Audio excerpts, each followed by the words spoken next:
Mr. Chairman, dear colleagues, it's my pleasure to be here to share these topics with you. I'm going to give this presentation in English, but I do have a set of slides in Chinese in favor of our Chinese audience. The title of my presentation is Current Status and Improving Strategy of Quality of Care for ACS in China. Mainly, I will talk about these three contents: a little bit background information and the use of guideline-recommended treatments for ACS in China, and some improving strategy of ACS quality of care in China. We all know that coronary heart disease is the leading cause of death worldwide. It kills about 9.5 million people only in 2016, and the number actually increased a lot compared with 2010.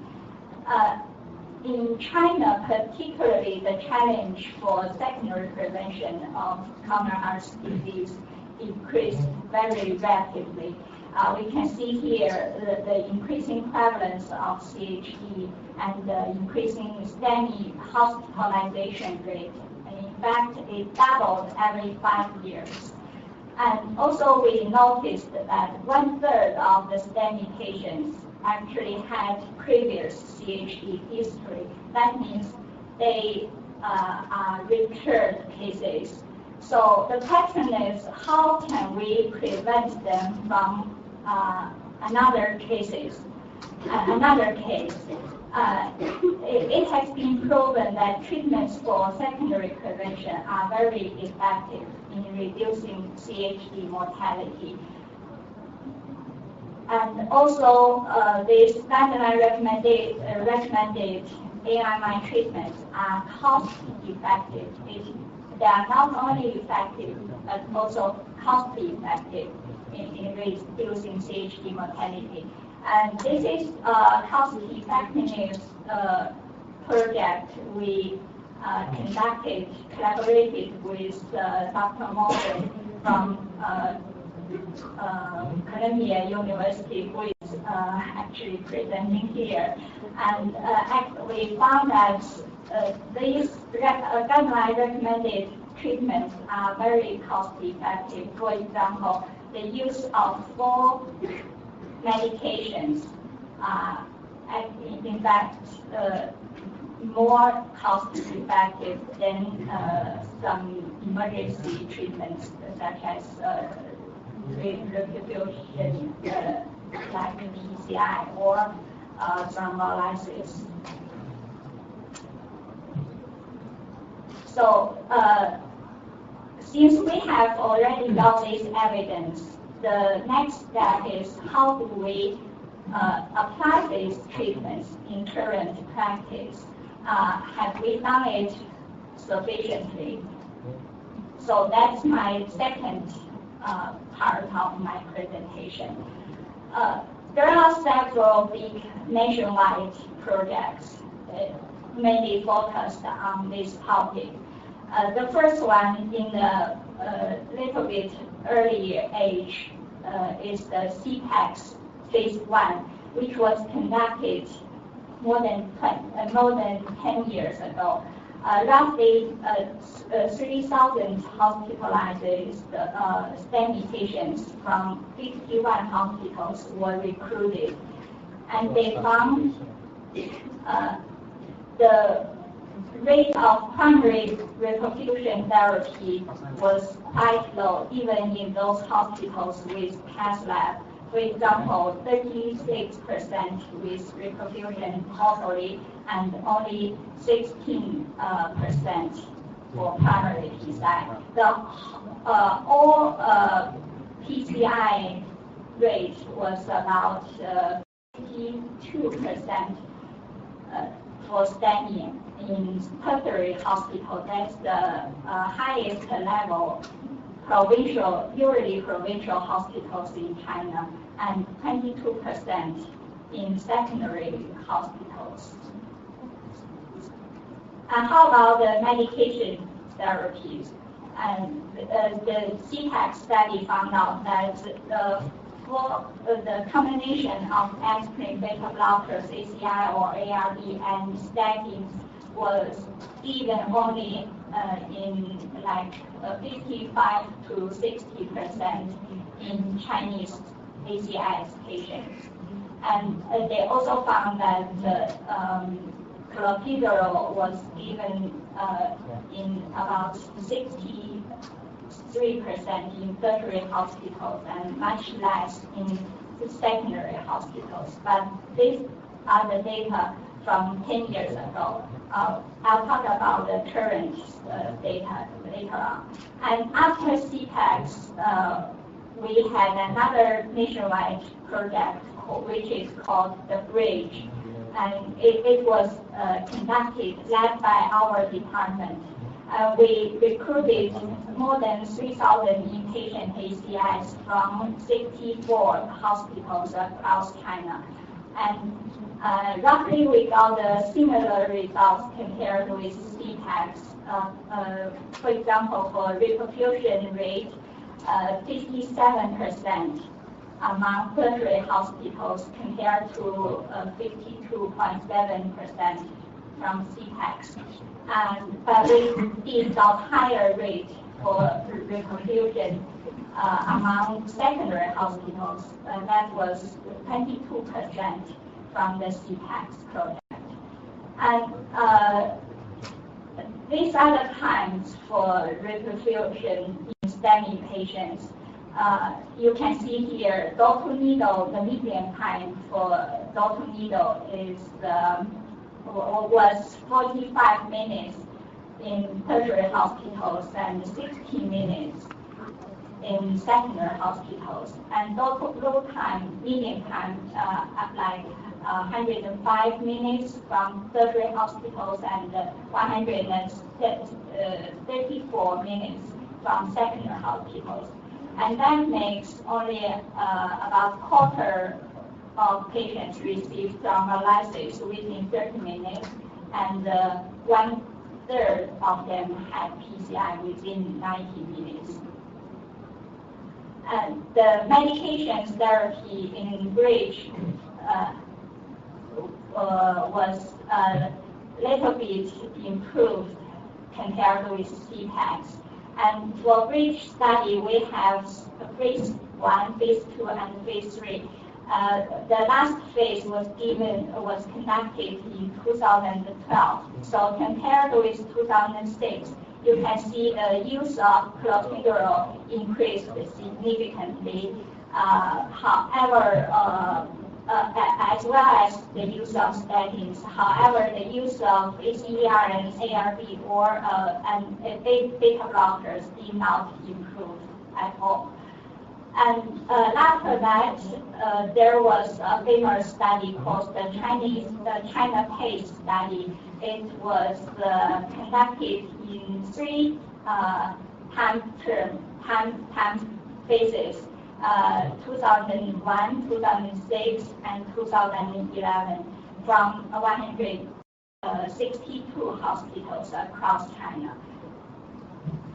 And you can see here, in terms of reperfusion, the overall rate combining primary PCI and thrombolysis was given only about 50 to about 55%. That was almost comparable to the data from CPACs or BRIG. That means there was no big increase during the time period. And the medication used in STEMI patients during the early stage, you can see the 3 time period, the big increase for clopidogrel as found out in our BRIG project. And interestingly, more than half of the patients were getting traditional Chinese medicine, which was not very less evidence-based medication in China. And this the data from China Case about the geographical variation among the use of early antiplatelet therapy in AMI patients. It was okay for the use of aspirin, but for clopidogrel, there was a big variation. That's mainly because there are socio-economic status across China. And the use of beta blocker is a little bit interesting. Not only many of the patients were not using beta blocker at all when they should be used. That means in ideal patients, only about 60% of the patients were getting beta blockers. However, among the high-risk patients for cardiac shock, also nearly 60% of them were getting beta blockers. And because there was no big increase for reperfusion and no improvement for the use of beta blocker or ACEI, so during the time period in China case study, they did not find a big increase or improvement in hospital outcomes for the STEMI patients. This is the latest nationwide study among STEMI patients, which is called CAMI, and it was conducted about 4 years ago. So they also included some hospitals from the county level, and you can see overall reperfusion rate was about roughly the same, half of the patients. And among provincial level hospitals, the use of primary PCI was much higher than those in lower level hospitals here. But it was the opposite from thrombolysis treatment. And they also found the use of beta blockers and ACEI or ARB was quite low, even among those provincial hospitals. And the last topic I'm going to talk about is, are there any way to improve the quality of care in China? And the first study is the CTEXT phase 2. In this study, they try to find out whether clinical pathway help the hospital to improve the quality of care for ACS patients. And actually, they found that except for the use of appropriate medications at discharge, there was no big improvement for other treatments, including reperfusions. And there was no improvement in hospital prognosis. And the second study is our project, phase 3. In this project, we try to educate the nurses, hopefully that they can provide better care for the patients. And we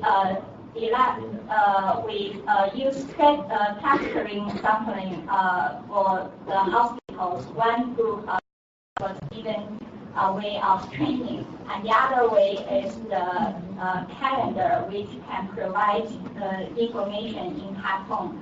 And another group is combining these two ways of education.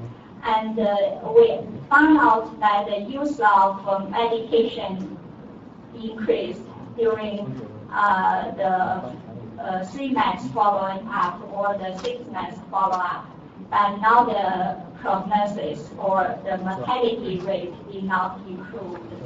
So that means the clinical pathway did not work well, and the education for nurses did not work either in China. So we try to find out another way which can be more motivated and more automatic, and which can be sustained for a longer time.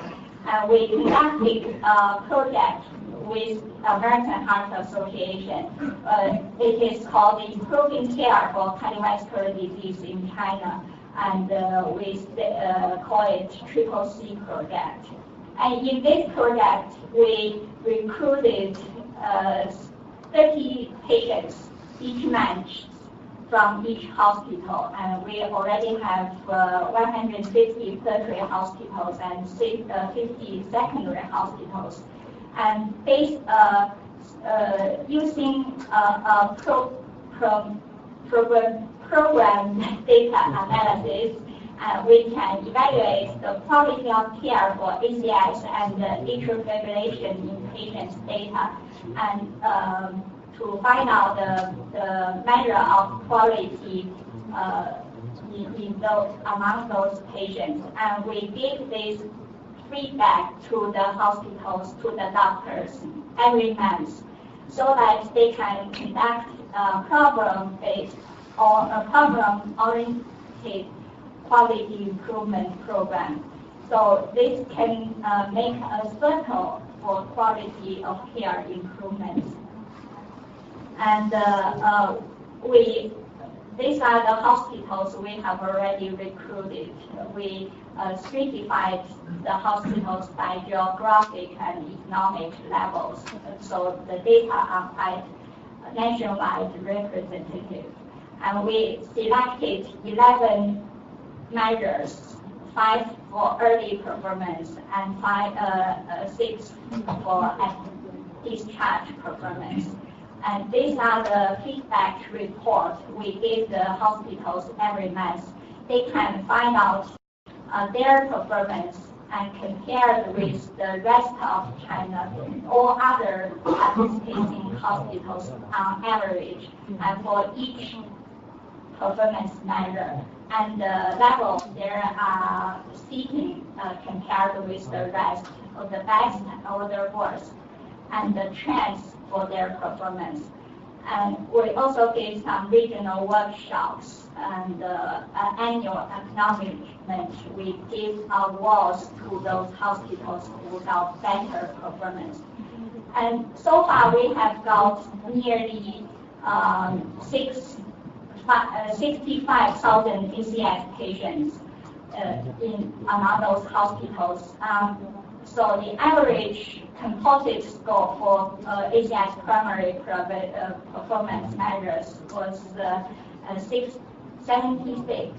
But you can see a big variation here. The worst is less than 40, but the best was nearly more than 90.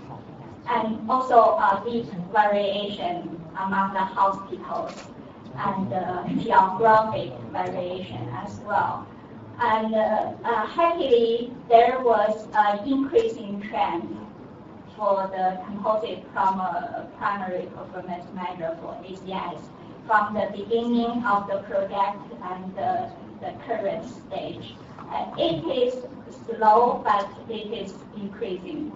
And for each performance measure, we are very happy to see that the PCI in first 90 minutes increased significantly from about 40% to nearly 70%. And the overall reperfusion therapy rate increased as well. And because we gave the feedback report through the internet, and the hospitals are volunteered to download the report. We did not force them to do that. So we compare those hospitals which downloaded the report with those hospitals did not download the report. And you can see about 20% of the hospitals did not download the report at all. But there was a difference. You can see among those hospitals who download the report, there was improvement, but not among those hospitals which had never downloaded the report. And this is my brief summary. We can see the secondary prevention of ACS is facing a great challenge in China. And in the past decade, the use of antiplatelet and statin therapies increased greatly. However, the gap between guideline recommendation and clinical use of beta blocker, ACI, and the reperfusion therapy was not improved significantly. Neither did the in-hospital prognosis of ACS. The quality of care for ACS varies greatly across China. So sustained quality monitor and prompt feedback can improve care quality through a problem-oriented approach, whereas the impact for this improvement on the prognosis or the mortality of the patients still awaits further investigation. So that's the end of my talk. Thank you very much.